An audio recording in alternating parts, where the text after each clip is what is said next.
Hello friends, welcome back to exam Dhun. इस video में बात करने वाले हैं एडेड जूनियर शिक्षक भर्ती और साथ ही साथ नई प्राथमिक शिक्षक भर्ती के बारे में। दोस्तों देखा जाए तो एडेड जूनियर शिक्षक भर्ती का जो परीक्षा परिणाम है वो निरस्त कर दिया गया है। शासन ने इसका संज्ञान लिया है और हाईकोर्ट का आदेश भी था, पीएनपी ने प्रपोजल बना के भेजा भी था और जो इसमें शिकायतें आई थी उनका कुल मिला के रिव्यू किया गया तो बहुत सारी शिकायतें सैकड़ों की संख्या में सही पाई गई। तो ऐसे में शासन के स्तर से निर्णय हुआ कि पूरे परीक्षा परिणाम को रिवाइज करिए और पुनः परिणाम को जारी करिए।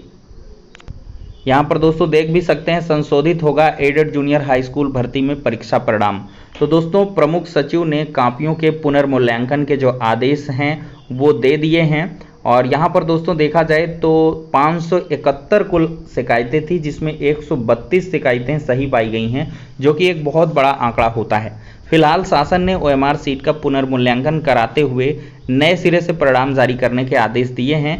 इस मसले में देखा जाए तो परीक्षा कराने वाली एजेंसी के खिलाफ भी कार्रवाई की जा सकती है, क्योंकि इतनी बड़ी जो गड़बड़ी है वो सामने निकल के आ रही है। सैकड़ों प्रत्यावेदन पीएनपी सचिव को यहाँ पर सौंपे गए थे और जब सचिव साहब पूरी तरीके से एक्शन नहीं ले रहे थे तो ये मामला कोर्ट पहुंचा था और कोर्ट ने आदेश दिया था, तब जाके ये सारी चीज़ें निकल के आई थी।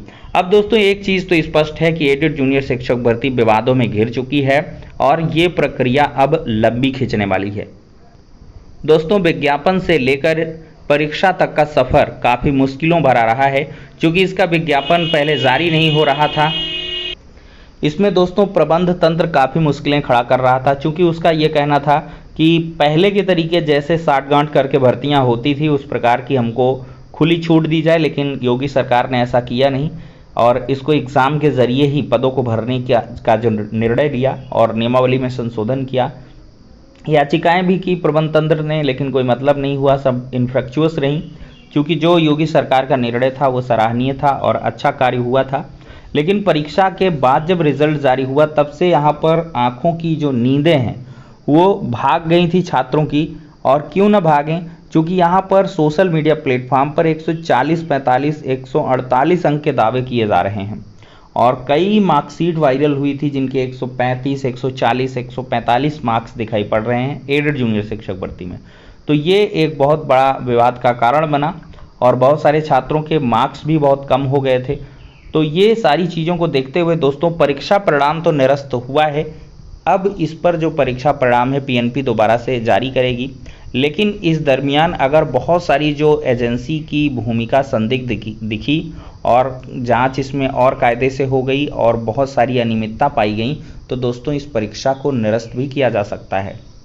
ये विवादों में है और योगी सरकार स्ट्रिक्ट एक्शन लेती है अगर इसमें कुछ गड़बड़ी निकल के आती है। हालांकि जो छात्र वो मांग कर रहे हैं सीसीटीवी कैमरा वगैरह की जो फुटेज हैं वो निकाली जाएं और साथ ही साथ एडमिट कार्ड वगैरह से छात्रों के जो संदिग्ध हैं उनका मिलान किया जाए कि वही छात्र एग्ज़ाम में बैठा था या एक्चुअल में नहीं। तो ये सारी चीज़ें हो सकती हैं। टॉपर्स के खेमे में जो चिंता की लकीरें हैं वो तो दौड़ रही हैं, लेकिन अभी चूँकि परीक्षा की शुचिता पर कोई सवाल नहीं खड़े हुए थे और कोई ऐसा साक्ष्य नहीं है जिसके आधार पर दावा किया जा सके कि परीक्षा में नकल हुई है या सामूहिक पेपर आउट हुआ है, ऐसा कोई प्रकरण सामने नहीं आया था। तो इस वजह से परीक्षा निरस्त होना उतना मतलब आसान काम नहीं है। तो ये तो बात का विषय है, पहले री असेसमेंट का रिजल्ट है वो आने दीजिए।